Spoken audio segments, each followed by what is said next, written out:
joins us now. 3-time Super Bowl champion, 2-time Big Ten second team selection, the 2010 Big Ten Freshman of the Year. Our guy, James White, joins us now. James, NCAA 25, are you as hyped up as I am about the release of this game? I'm definitely hyped up about it. Unlike you, I'm a big video game guy. So okay. I remember playing this, all growing up with my brothers, my cousins, my neighbors, the competitions, reliving the rivalries. I grew up being a Hurricane fan, Florida State versus Miami Hurricanes, reliving that, in a video game, then actually getting to be in the video game, not actually having your name like they will now, getting their $600, which they deserve more. But it is what it is. I'm happy the game's coming back, though. So I am too, and NCAA 14 has to be one of the video games I've put the most time in on ever. That and like Madden 07, I feel like were the two of my childhood that I just played a ton of. But James, you say they probably should make more. So I think for I see Brad Nortman out in our bullpen. Like for a punter, I imagine 600 and a copy of the game is good. But for a guy like you, right, a big name, a guy that's going to go to the NFL, I think of some of the big names in college football. Do you think they can negotiate? What would you do if you were in their shoes? Like, what do you make of the $600 and the free copy that they're going to try to do for every Division I player? I feel like they deserve more. I know there's a lot of athletes in Division I, Division II, however many people are going to be in this video game. I don't know how they came up with the number, and I think it'd be unfair to give every player a different amount, even though each player has a different brand. Some guys bring more to the table. I just feel like 600 just a little bit more, a couple $1,000. I feel like because they're going to profit off this game for a long time. And hopefully they continue to make the game. Who knows? This may be the they come out and we may not see it again. So who knows how long they'll profit off this? And video games today is almost pay to play. So I'm sure they're going to have some version of that in this game. So they're going to continue to profit off this and make tons of money because there's a lot of hype around it. No doubt, and I imagine it will not be cheap, right? Like I feel like video games probably. I don't know. You're the video game guy, James. What does a normal video game cost these days? Like $60, $70?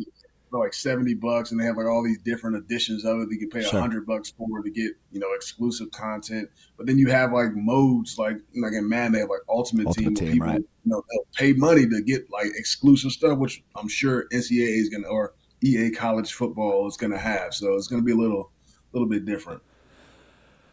James, always good catching up with you, my man. So I need to know, though, in terms of this game, like what would you be rated if this was NCAA 14 all over again? Like what would your rating be if you had to rate yourself? NCAA 14, I feel like I'd be at least a 90. I feel like I was one of the me and Melvin were like one of the better backs in the country at the time. So I feel like we'd be definitely in the top 5, top 10 in the running back rankings and probably one of the better people in the game. I think so. But I'm biased, right? That's myself. Well, I'm biased too. I think you went on the low side of the bias. So I thought you were actually pretty humble in that answer. Who would be the highest rated Badger ever in terms of this game? Like Joe Thomas comes to mind. Ron Dane, obviously, with his Heisman season. Who comes to mind for you? The highest rated Badger, if they were to do like an all time roster. That's extremely tough. J.J. Watt would be in there. Ron Dane would be in there for sure. Mm-hmm.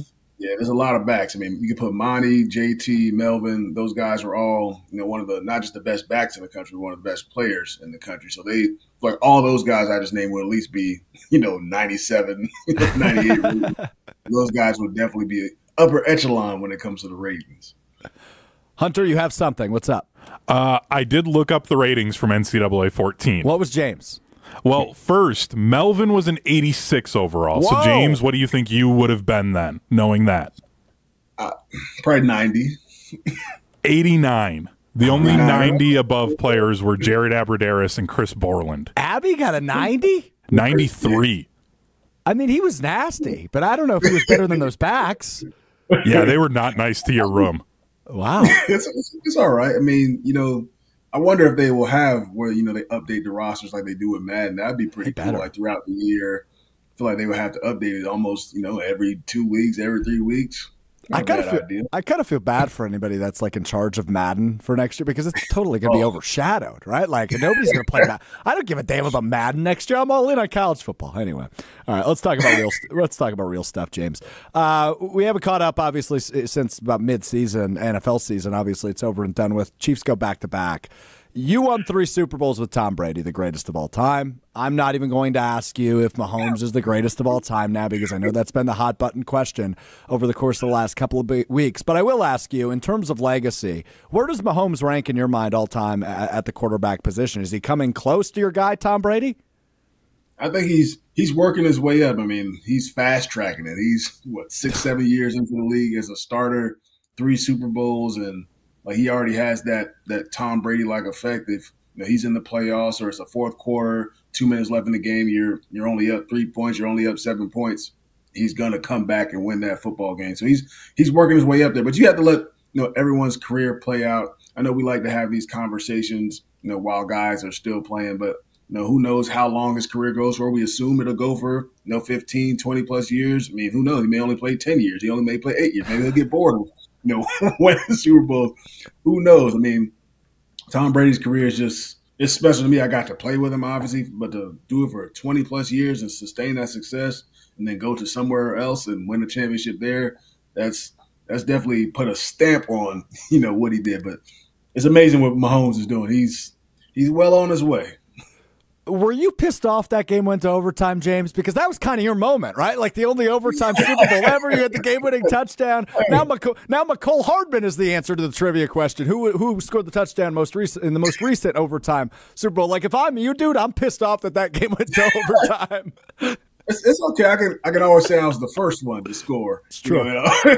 In the overtime game in the Super Bowl, but I wasn't pissed off. I mean, records are meant to be broken. Last year Jalen Hurts tied my record for points, so that's just the nature of the game. And like I thought he was going to break the points record. If he would got the ball back at least one more time against the Chiefs, I feel like he potentially could have scored another touchdown for him. But that's just what it is. I'm glad I got to play in some Super Bowls. There's a lot of guys that may have not made the playoffs yet a Super Bowl, so I got to play in quite a few. So I'm fortunate. You played in the second two. You were inactive for your first Super Bowl win, right? If I'm not mistaken. Yeah. So I mean, it's. And I was talking to Brian Bulaga, the former Packer. What was that, last week or 2 weeks ago? And he won the Super Bowl in his rookie year, right? And he never got back. And he said that was kind of the big regret for him, right? And you had the opportunity to get to multiple, win multiple, which a lot of guys don't have, right? Like you bring up the name Jalen Hurts, who tied your scoring record in last year's Super Bowl loss for him. Will he ever get back? Like, we don't know. The NFL's really, really damn hard to win in. But a guy like Patrick Mahomes and the guy you played with, Tom Brady, like at that position, they make it look so easy. And as a football fan, it's like, where do these guys come from, right? Because Brady retires, and now we've got the next Brady, essentially, in terms of the guy you can't pick against in the postseason. Yeah, they put the work in. And like I said, they earn the respect. They garner the respect of their teammates, the coaches, and their opponents. Like I said, they put fear, in their opponents. And not everybody, has that effect. It takes time. And like he's really, garnered that. And what's impressed me about Mahomes over the last 2 years, his receiver cores, after losing, Tyreek Hill, they've taken a step back, especially this past season. And the way he was able to adjust his game, take check downs, not have to throw the ball 60 yards down the field or scramble every single play to make something happen. I think that was the impressive part to me, because that's what I wondered once Tyreek Hill left. I know he still had Kelsey, but that dynamic between a guy who can throw the ball 70 yards down the field and a guy who can run a 4.1, totally, it's almost impossible to stop. I got to compete against him quite a few times, but to see him make the adjustments and alter his game a little bit and still win, back-to-back championships, it's impressive. It's super impressive. It's like I said. I mean, it is ridiculous that we have all of a sudden another guy you just can't pick against in the postseason in Patrick Mahomes, right? Like I made the mistake when we were talking week after week. Okay, well, I think this will finally be the year Buffalo gets it done, and then they go to Baltimore. And I'm like, it just seems like the Ravens are a team of destiny, and there go the Chiefs winning another one in overtime. You think they could three-peat, James? That's something the Patriots were never able to do over the course of their dynasty. Obviously, the time you were there. And even before that, when they won a couple Super Bowls. You think that's something that Andy Reid, Patrick Mahomes and company can do? Can they three-peat? I mean, it's a realistic goal. It's just extremely hard to do. We've never seen it done. I'm sure they'll be right back in the playoffs next year, and I'm sure they'll probably be in the AFC Championship. So I'm sure they won't be that far off from it. So it's very realistic. Like I said, we'll see what their offseason acquisitions look like, if they're able to keep Chris Jones, L'Jarius Sneed, keep all those guys intact. But you never know how seasons are going to go. Injuries, like I said, guys get traded. They've been fortunate to keep like their coaching staff, all in line. Steve Spagnuolo, he's awesome. Got an extension. Obviously, you got Eric Bieniemy maybe back to get the offense right back clicking to where it once was a couple years ago. So I think that's the continuity definitely helps them. I know they're going to go bring in some type of receiver, whether it's the draft or free agency as well. So that's the scary part about it. He did it without a real dominant number one receiver. They go get somebody in the draft or a free agent, Mike Evans, Odell Beckham, or somebody who can create some explosion on the outside, a little bit more consistency. Yeah, I mean, it's three-peat is pretty realistic. Yeah, that's the crazy part, right? And I got to ask you about my Packers because, like, I was about to throw in there something like, oh, well, it's not happening because my Packers are going to do it. But honestly, I mean, when you and I talked, I think it was back right after their losing streak ended. I was down bad on the Packers. I was like, I don't even know if Jordan Love is the guy. And then he turns it around and has a ridiculous second half of the season. What'd you make of his first season as the starter for the Green Bay Packers? Pretty darn impressive and quite the turnaround for Jordan Love in the Pack. Yeah, it was very impressive.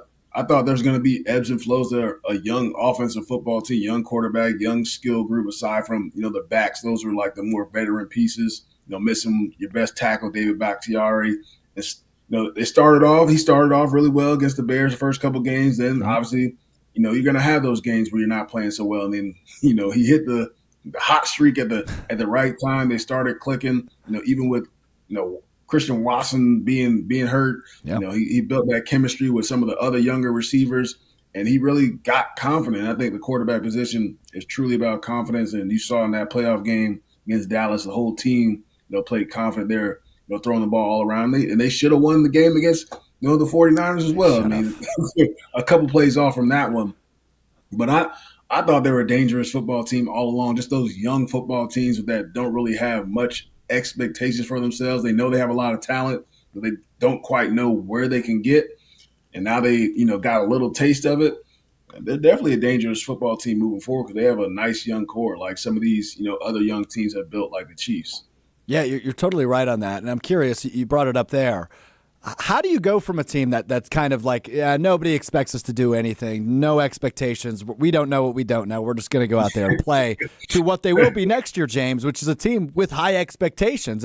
How do you kind of navigate that for a really young team like the Packers? It's kind of strange territory for them. It's strange, but like to me, it's like the floor is set now. Like, that's where we want to be. Like, we don't want to be anything less than that. We want to make it to a Super Bowl now. We got a little taste of it. Now we've kind of set our standard as a team. Like, now Jordan Love has probably earned even more respect in the locker room. Now he can have more command of the team, more command of the offense. I'm sure he'll take his game to another level, and it'll elevate all those guys, from the offensive side, defensive side, special teams, competing throughout practice. And I think that's just what it is from a coaching staff and players. Like, you saw where you got last season. Now it's like, how do we take it up a notch? No doubt. I was reading something this morning, James, and it also clicked. It's been 10 years since you were drafted. Is that holy crap for you? 2014 was 10 years ago. That's wild. Yeah, it flies by. The years fly by. Once you pass 21, all the years just kind of fly by. You start keeping count. Then you hit 30, it's like, all right, then start to get a little old and approaching 40. That's that's start to look at things a little bit differently. But it's definitely flown by. I mean, 2014 seems like yesterday. I remember getting drafted and stepping foot in the building for the first time. In Foxborough. Now I'm retired.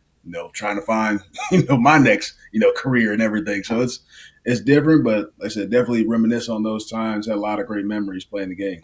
Yeah, and what I was reading was the NFL Combine obviously coming up in a couple of weeks in Indy, but only 20 of the 32 leagues head coaches will be there. And I feel like when you participated in the Combine back in 2014, it felt like it was a huge deal, right? Like I feel like every team was there, GM, head coach, the interview process. What has happened to the NFL Combine from your perspective, and why are teams not seemingly valuing it as much as they used to from your perspective?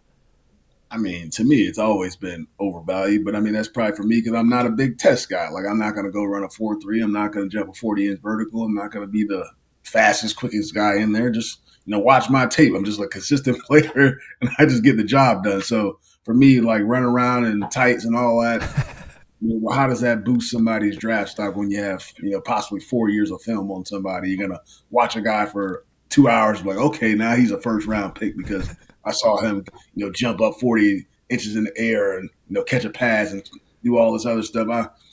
I've always thought it's been overblown as, a way to make money for, the media and all that good stuff. But I mean, when it comes down to it, they're just, they're analyzing your body, seeing different things for you. And they're making a huge investment in the player. So I understand it from that aspect. But I just think when it comes to evaluating, players on the field, I think it's overvalued for me. So I think maybe organizations are starting to, take a little hold of that. But I'm sure they just send, their scouts or whatever out there. The head coaches don't necessarily need to be there. Most of those guys don't necessarily care for that stuff either. They just let the scouts do the work. They break down the film, bring the guys that they feel, fit, their program, what they're trying to get done.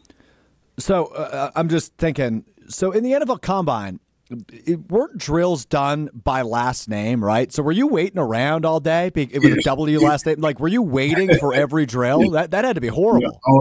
Always in the back, sitting there waiting. But it goes pretty quickly because they want you guys moving around, jogging back. So everything probably aside from like a 40-yard dash, you're sitting back with W all the way in the back. So you run your 40, then you're sitting back waiting a few more minutes before you run your second attempt. So it's not too terrible.